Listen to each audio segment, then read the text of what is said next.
Good morning, students. Today we will take the chapter of Footprints Without Feet. The chapter is Footprints Without Feet. The writer of this story is H.G. Wells. Can a man become invisible? This is the story of a scientist who discovers how to make himself invisible. Invisible, not seen. Does he use or misuse his discovery? In this story, you are going to read about a man, how he can become invisible. This story is of a scientist who discovers how to make himself invisible.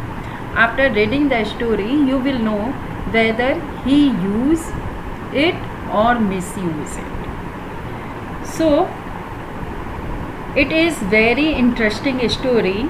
The title of the story is very attractive and it has been aptly chosen as the main title for his collection of stories. The present story centers around a scientist named Griffin who has invented a method whereby a man can become invisible. He experiments on himself and swallows some drugs to make his body transparent like a sheet of glass. The author narrates some episodes which take place because of his invisibility. The feelings of awe, surprise, and shock are aroused among the citizens as his invisible body moves around the city. Now I am telling you this story summary. Griffin was a brilliant scientist who invented a method whereby the human body could become invisible. He experimented on himself. First of all, he swallowed some rare drugs because of which his body became as transparent as a sheet of glass. Boys see footprint. They were very much surprised to see the fresh, muddy impressions of a pair of bare feet.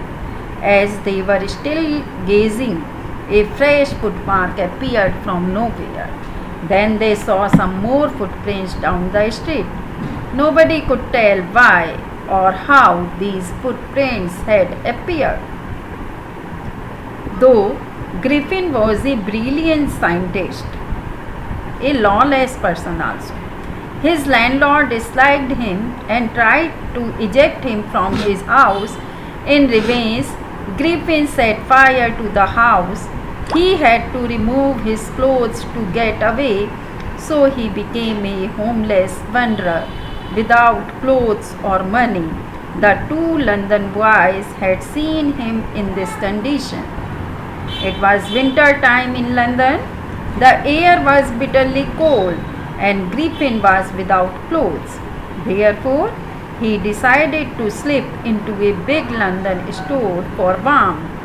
It was closing time and as soon as the doors were shut, Griffin found total freedom to do what he wanted to do. First of all, he fitted himself out with warm clothes, shoes and a hat. He found cold meat to eat and coffee to drink. He followed up the meal with sweets and wine. He didn't have to spend any money on all this. After having his fill, Griffin went to sleep on a pile of quilts. Griffin did not wake up before the store opened next morning. When he saw a couple of people coming near him, he began to run in fear. He was given a chase. At last, he was able to save himself by taking off his stolen clothes. Once more,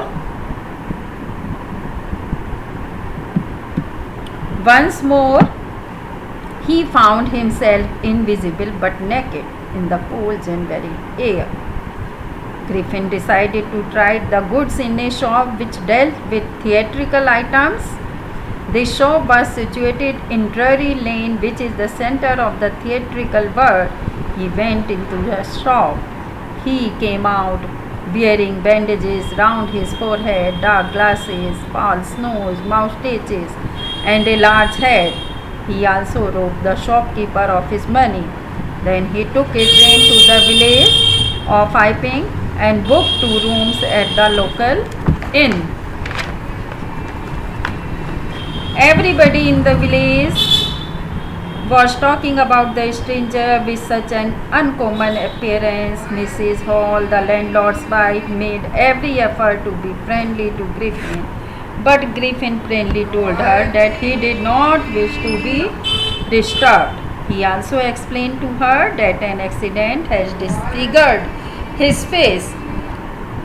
Since he had paid her in advance, Mrs. Hall excused her strange behavior, but his money was limited and it was soon finished. After that, a strange incident occurred in the village. A clergyman and his wife were disturbed by noises in their house. They heard the chink of money being taken from the decks. The clergyman boldly opened the door and challenged the intruder to surrender. However, he could not see anyone. Yet the decks had been opened and the money was missing. It was quite abnormal for the clergyman. On the other hand, Mrs. Hall and her husband were surprised to see the room of the scientist empty. There was nothing except the clothes and bandages belonging to Griffin. Soon everybody knew about the theft in the clergyman's room and everybody suspected Griffin. The suspicion became confirmed when he produced ready cash. Earlier he had admitted that he had no money. The village constable was sent for so that the culprit could be arrested. Mrs. Hall went straight to the scientist and cross-examined him. She wanted to know how he came out of an empty room and how he entered into a locked room. Her questions irritated Griffin so much that he lost his temper. He threw off his bandage, whiskers, specs, false nose, etc., everything. Mr. Jeffer, the constable, was shocked to know that he had to arrest a man without a feet. Had Jeffer decided to arrest the culprit with or without his head, he had to grapple with the man who was becoming more and more invisible. Finally, a shirt flew into the air, and now the constable was face to face with an invisible body. Some people tried to help the policeman, but they received powerful blows from the invisible man. In the end, Jeffers was knocked unconscious. There were nervous, excited cries of "Hold him," but all in vain. Griffin shook himself free and vanished from the scene. So, students, I think you are able to understand the summary of this story. Thank you, students.